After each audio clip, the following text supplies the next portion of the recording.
All right, it says this hangout is on the air. Good morning, afternoon, or evening, everybody, depending on where you are in the world. This is Len Mooney and another exciting edition of Lunch with Len. It's Tuesday, June 28th, and I have an incredibly special guest here today. I have Reginald Stinson with me, and Reginald is just blasting up. He's blasting up the ranks of leadership. He was on the Wednesday night MLSP webinar a couple weeks ago, and I really was impressed by him. Incredible guy, great marketer, and just a really nice human being. You're gonna really enjoy getting to know him. He's an L4, about to be L5, and well, what can I say? Reginald, come on out here and say hi, buddy. Welcome. Hey, everybody. Can you hear me okay? I can hear you just fine. Welcome aboard. It's really really excited to have you here, Reginald. And like I said, we first met a couple weeks ago, and I just was really taken by your enthusiasm and your knowledge, your background. And, but let's just go back to the beginning. A lot of people on the webinar here are in marketing. They're learning marketing. We're all students of marketing. And how long have you been involved in network marketing? You say you go back about 10 years now? Yes, roughly. I've been in network marketing 10 years, since 2006. So, are you one of the traditional? You're an overnight instant success with 10 years of background getting there. I wish. No, definitely not an overnight success. It was a process for me to really get to the point to where I am now. As you all can tell, I'm actually in my bed. This was the quietest place in the house, but I'm actually in the bed right now. We don't have very many guests that are in bed, so that's pretty unique. Yeah. So it's been a process to really get to the point to where I'm able to work from home. My wife is home as well. The kids are here. And we're full time in the industry, but it definitely was a process that took years of mistakes that I've made. I had some highlights, but there were a lot of mistakes that I made that kind of prolonged the process of me getting to the point to where we were able to really go full time and make 6 figures and beyond in this industry. What's your background before network marketing? What did you do? Well, before network marketing, I worked dead-end jobs. Just odd jobs. When I got in network marketing, I was actually 20 years old, 22. I always get my age messed up, man. I guess it comes when you get older. But I was between 20 and 22 because we got married pretty young. Actually, I got married when I was 20, so I was 22. And I was working at Chick-fil-A, working at production places, temp service jobs, basically trying to make ends meet. So anywhere I could get a job, I was there. At that time, the highest paying job I had was like 11 something an hour, $10, $11 an hour. And at that time, that was a lot, but now it's not, definitely, especially, you being from California, it's definitely not enough to live there. But here, it was feasible for us to live, due to our circumstances. We did okay.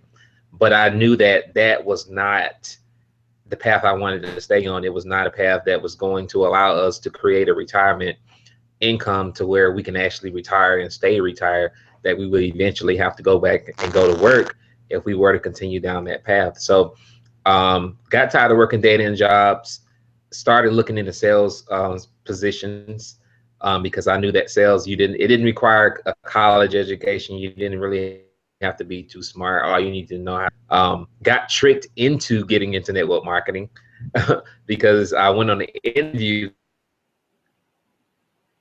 with this company that we all know about. And I love the concept of it.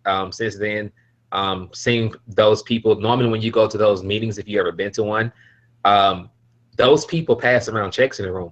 And I remember this guy passed around a check and he made like $35,000 or so in a month. I'm like, wow, that's more than what I make in a year.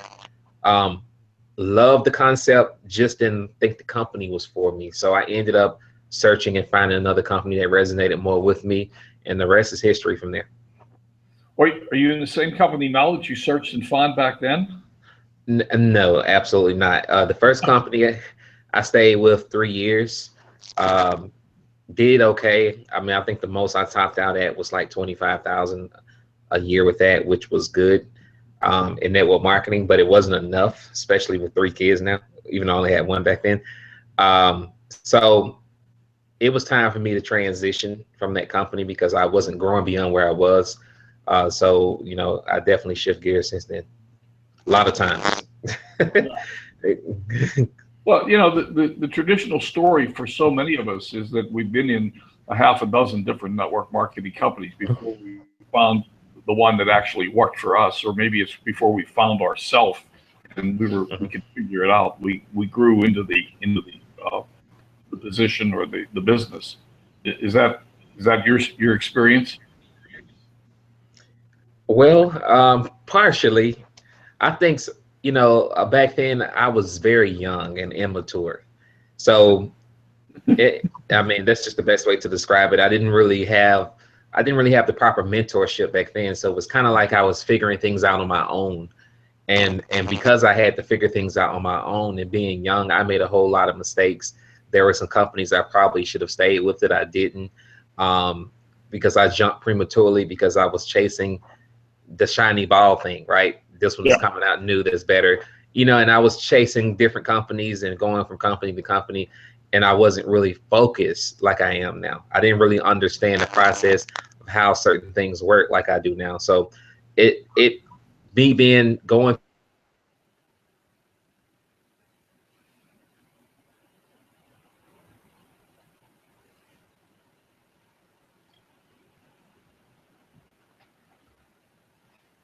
Uh,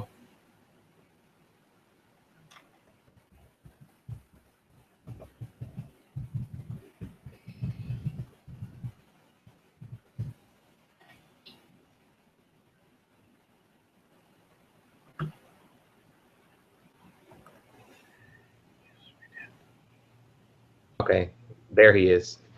oh, you're back. Okay. Okay, I think you froze up for a minute. Well, actually, we think you did, but okay. Not sure what happened there. Everything froze. But you're back. Okay, let Can you me hear me? close some. Yeah, Yeah. I hear you fine. Let me close some stuff here. Yeah. Yeah. You know, this is a big bandwidth issue, and webinars on air sometimes just does weird things. But blame it on finale. There you go. Let's blame it on finale. Yeah. Well, I got to tell you, Reginald. I mean, you're really tickling the fancy of some of the people that are in the audience here because you keep talking about when you were young, and we have a perception on that. You're still pretty young, buddy. I got news for you. Yeah, I'm still pretty young, younger than yeah, I was fresh out the womb back then, I guess. I love it. I love it. Are you, what are you're about 31, 32 right now, 33? I mean, 32. I'm 32 right now. 32, yeah. Christ, I can't even remember that far back. What's that? I got, I hate most everybody knows I got about 40 years on you. Wow. But still loving life. Yeah, look good. Yeah, well, so, anyhow, I'm not quite sure where it froze for everybody. But we were talking about the path and the process. So you've been in a half a dozen different companies, and there was probably I think the last thing I heard you saying was there's probably a couple companies that you should have stayed with, but you just really didn't know enough at the time to you chased the shiny objects around. Yes. Yeah, there were a lot of companies I should have stayed in, but because I didn't really have that mentorship back then, and I was still basically new in the industry, I was just doing whatever I thought was right at the time, which I found out it was wrong. So because I didn't really have any focus back then, and I was still figuring everything out basically on my own without the proper guidance, the success that I have attained now could have came quicker if I would have had more guidance back then. But because I didn't, and a lot of the mistakes that I made, you know, it was prolonged. Yeah.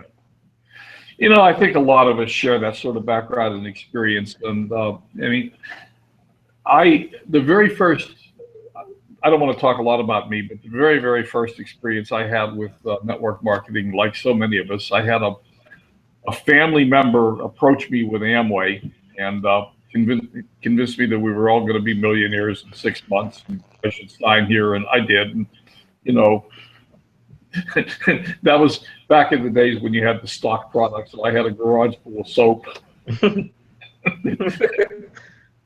I never sold any of it. We had plenty of soap to wash our laundry for a long time. Yeah, I hear they have good products though. Well, you know, I think they do, and there are still people making money in the Amway. You know, it's often been said in this business, it's not the company, it's you. You have to grow. It's a personal development business, and when we first get into it, very few of us understand what it is that we need to do. It takes time. But I've got a friend that's still doing very well in the Amway. Yeah. So who would have thunk? I mean, everybody needs soap, I guess. So Yeah. so before we fast forward to the present, how's your wife doing with all this? Is she supportive of the network marketing? I mean, there had to be a transition where even at $11 an hour, at least you're still getting a paycheck, and you know you can't raise. You live in Nashville, is that right? Yes. Yeah. So, I mean, you sure as hell can't raise 3 kids and support a wife on $11 an hour. But so there had to be a transition. But at least there's still that comfort that you have something coming in every week, every month. So when you made the transition, was your wife supportive or? Well, back then we only had one child. We just added 2 over the last couple of years. Um, but at first she wasn't because she did. I mean, it was unfamiliar for her, and it wasn't like she wasn't supportive because she didn't like the industry. It's because she wasn't really aware of what it was. And like you said, you know, when you're used to or when you're raised a certain way to really only focus on going to college, get a job or whatever, that's all you know. So when a new idea like this comes, you know, sometimes your spouse is skeptical about certain things because they're trying to protect you, you know. And that was the situation with her. She wasn't really sure if it was a scam. She didn't know if it worked. She didn't want me to waste my time and put all my energy into something that didn't work. So at first, you know, she didn't really believe it. So what I ended up having to do was 2 things. One, I had to put up results, which I did. And then the second thing was I had to get her to an event. And when I got her to an event and she was actually able to see it, you know, from that point, it really changed her whole outlook on the industry. Results is a good thing. Yeah. It's a really good way to convince a family member that this is a good idea, is to show some results. That's right. Yes. So fast forward into the present. You know, what's your advice? What would your advice be to people that are up and coming and struggling and learning network marketing and building a business? What would you tell people? Well, I broke it down to a science, and if most people in network marketing are struggling, first for starters. So especially with the social media age, if you look at what most people are doing, most people are not making any money. They're not winning. They're struggling. So I base everything I do on the masses because I look at what the masses are doing, and I do the complete opposite. And by me applying that, you know, to my business and my routine, that has helped me tremendously. Also, a lot of if you want to really succeed in network marketing, depending on what company you're in, every company has a process that you take people through. Every company at least should have a certain system that they use that has been tried and tested, that works and that converts. So whatever that system is, you want to make sure that you're following it consistently. Consistency overall, you know, aside from people actually quitting, are the 2 things. Well, it's the main thing that really hinders people from being successful. You know, you got to be willing to put in the work. And most people treat their business like a hobby. They're not working consistently enough. They may work 1 hour a month or 1 hour a week and say, hey, I didn't get any results. You know, this don't work. When, you know, in the beginning stages of any business. Okay. All right. I seen it froze up. Okay. Can you hear me? Yeah. In the Okay. beginning? Okay. Yeah. Yeah. In the beginning stages of any business, depending on how big you want to build it, it may require a little bit more than 1 hour a day or 1 hour a week because you're laying the foundation. The foundation of any business is the most challenging part. But once you establish that foundation and you develop other leaders in your business, then at that point, you're able to work less hours, 1 hour a week, 1 hour a day, so on and so forth at that point, because you laid the foundation and you put in the work in the beginning.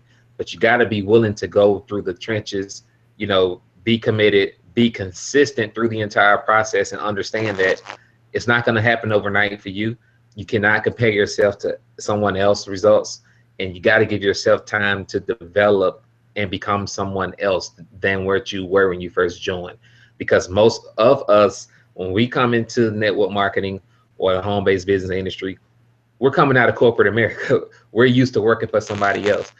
So it's a huge transition from a mindset standpoint, from being an employee to an entrepreneur. So you got to give yourself time to change, time to develop, time to learn. Just like if you were to start a job, you got to go through a training class. If you're working on any job for that matter, whenever you start a new job, they always take you through an orientation, right?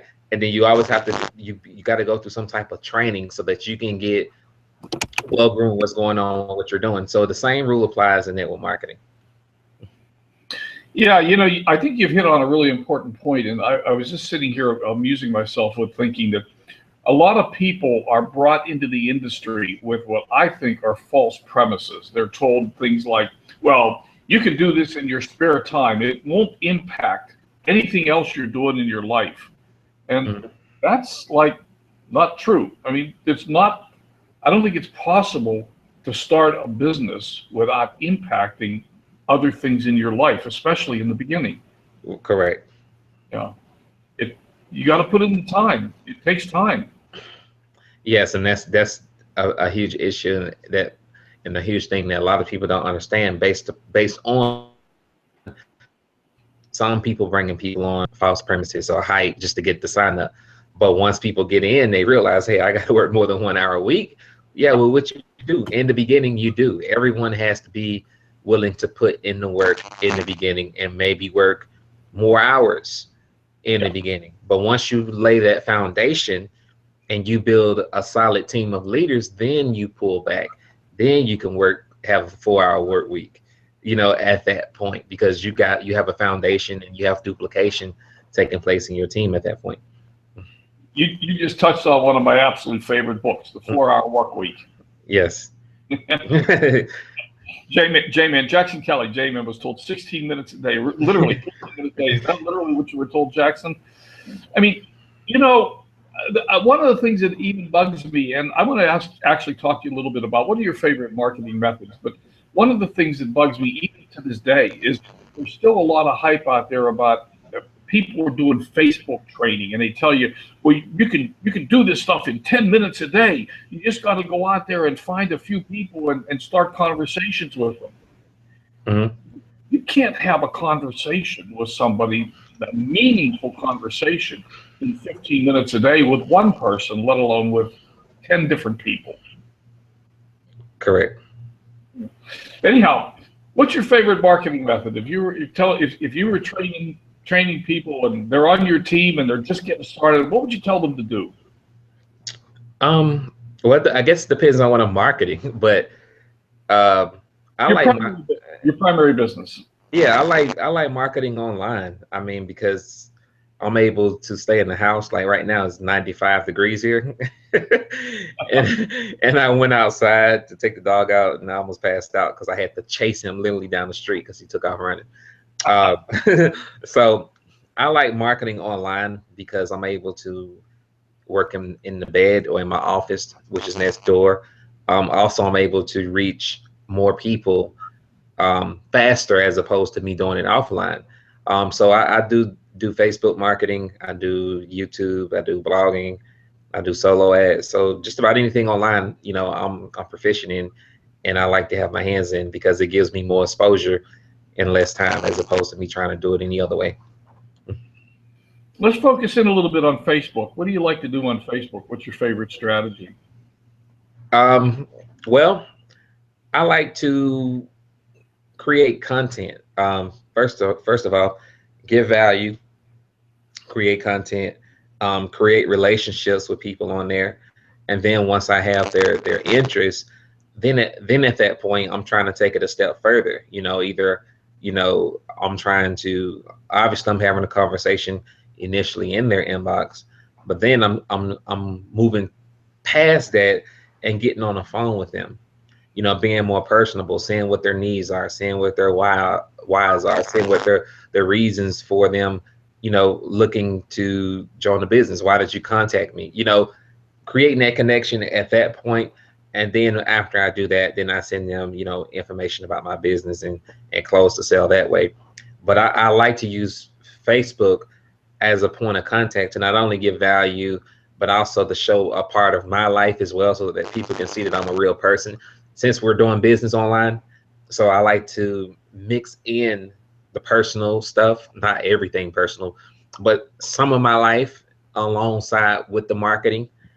And through that cultivates and grabs the attention of other people, because they're like, hey, this person is relatable, this person is giving value, this person is teaching me something. So how are you finding these people to talk to? What's your sort of initial strategy for searching out new people? Actually, I don't search for new people. They just add me as friends. So so you've reached the pinnacle in life where you don't have to search there for you. I love it. I love it. The epitome of attraction marketing. Yeah, definitely. It's all about attraction marketing now. At first, I remember back in the day, we used to use these friend adder softwares. And this is how it all started. I don't think you can use this anymore on Facebook. I'm sure you can't. But when Facebook first got popular, we used to use these friend adder softwares. And I used to add like 50 to 100 friends a day back then on my old Facebook account. And I was adding all network marketers. I'll go in a group, scrape the people IDs in the group, and I'll add all entrepreneurs and network marketers. So when I did that, I had friends that were familiar with what I was promoting. And through that, those people kind of followed me from profile to profile at that point, because now they seen me, putting out content, putting out value, in the marketplace. And then they want to just stay connected with me because I'm bringing value to the marketplace. So if you are on Facebook and you don't have a large following, there's a couple things that you can do to do that.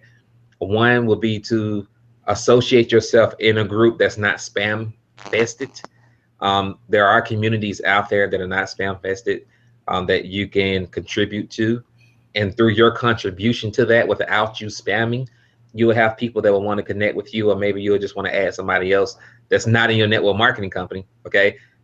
Add somebody else as well, so that if you're putting out content and value, you want to make sure that your content is shown to people that you can actually sign up. The worst thing that you can do, especially if you're marketing on your profile, is to add everybody that's in the same business. That doesn't make any sense at all. Yeah, right.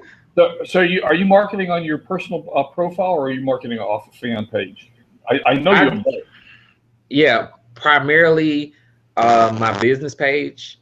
I do periodically post stuff on my profile because that's the only reason why I'm on Facebook.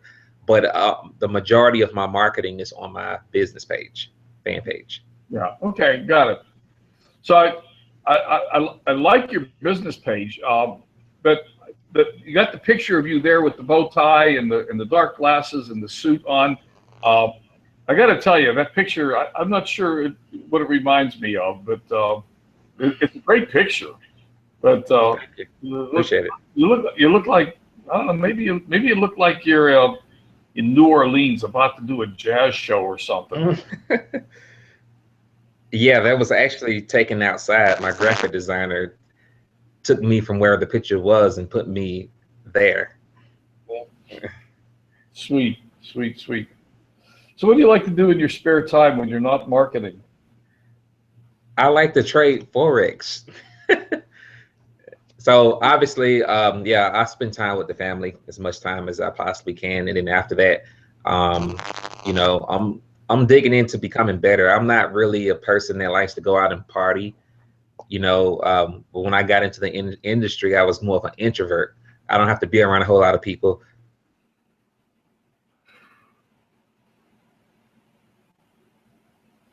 Oop, you froze again.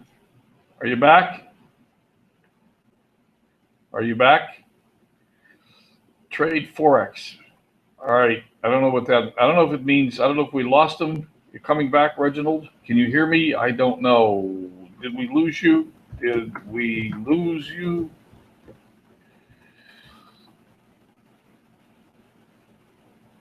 It says you're still there.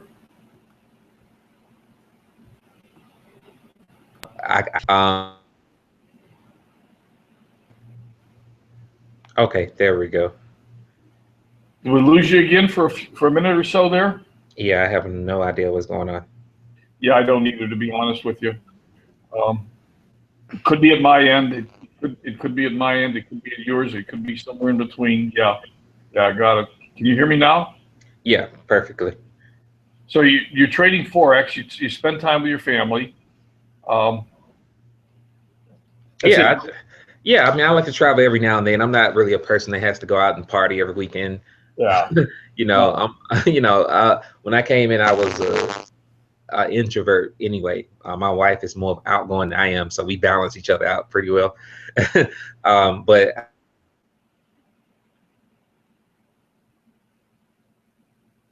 I don't have to spend time with the family, traveling with him.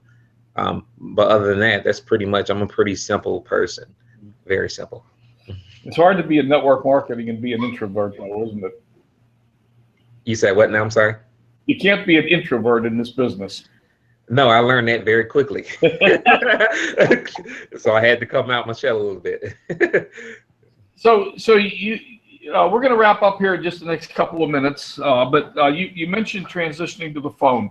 Do you transition people to the physical telephone, or do you use like video chat or something on Facebook? What do you like to do to people to get to talking to them? I normally use my real phone. I never thought about using Facebook Messenger. But I mean, if you do that, that's fine. If you don't want to give out your phone, any contact is fine. People talk to people and hear their voice live. Is what's important. If you want to do video chat, I know some people that do that. That's perfect. You can jump on Skype, you can jump on Google Hangouts, whatever you want to do. But the thing is that people want to connect with real people. And by you going that extra mile, it's going to set you apart from the majority in the industry, especially people trying to do things online, because online marketing is powerful, but sometimes people lose the personal interaction and that personal relationships and those personal connections due to internet marketing. You know, they want to do everything automated, which in some businesses you just can't. You're going to have to connect with people and let them know, hey, I'm a real person, I'm genuine, I'm here to help you, etc., answer any questions. Just give them that comfort level to know that, hey, I'm signing up with somebody real, as opposed to someone just hiding behind a computer screen. Yeah. Neat. So one final little path to go down. I mean, you're obviously blasting up the ranks of MLSP. Is MLSP helping you build your primary business, or are you focusing more on building MLSP right now? Well, when I jumped in MLSP, I didn't really have a primary business anymore. So the company I was doing, I actually decided that I don't want to go in that direction anymore. So I was focusing primarily at the time on MLSP at the moment. And then I was getting people in MLSP and interested, and they were like, hey, you know, what's your primary business? We want to do that. So I'm like, okay, well, I guess I need to go find a business. So, but the focus primarily has been that, because it's so many people that need help in the industry, and so many people don't know how to market, you know, and knowing that what MLSP provide is just a perfect tool for anybody to add, whether you're going to promote it or not, because everything there is to know about marketing is taught there. Plus you get the blogging tools and all that, and they take all the technical aspects of setting up a blog, you know, away. All you got to do is pretty much add content and change your header. You know, you don't have to worry about doing hosting or anything like that. So everything is there. So, and the stuff that I've learned has been because of MLSP. You know, everything I know has come from there. So I was like, it's just a no-brainer. It makes sense.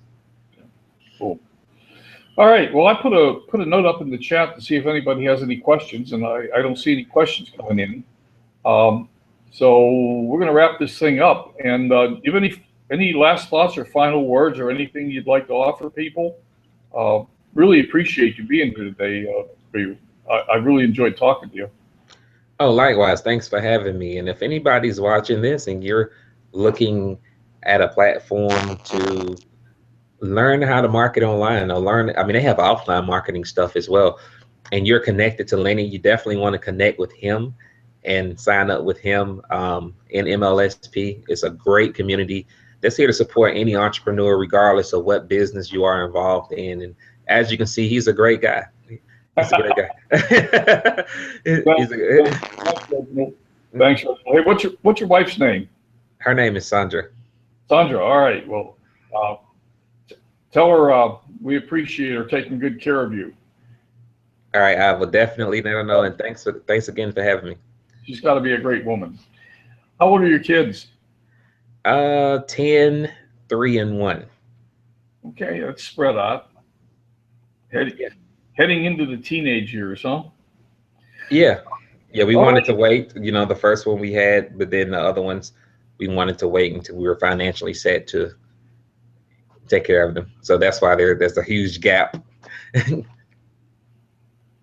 Yeah, there's a lot of kids to take care of. Does your wife work too, or is she primarily? Well, that's an insult to women. Does your wife primarily work at the home taking care of the kids? Yes, I retired my wife in 2013, so awesome. She's here with me as well. She's actually upstairs now with the kids. Awesome. All right.